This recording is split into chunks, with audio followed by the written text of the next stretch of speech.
pump, air pump ko. Blower. So, gagawa ko lang ng kuha na yan. Ang hirap, ilalagay ko sa ginawa kong oven.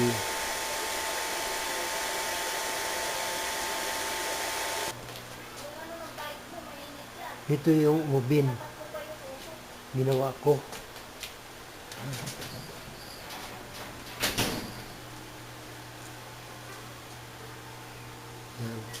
Nahirapan ako na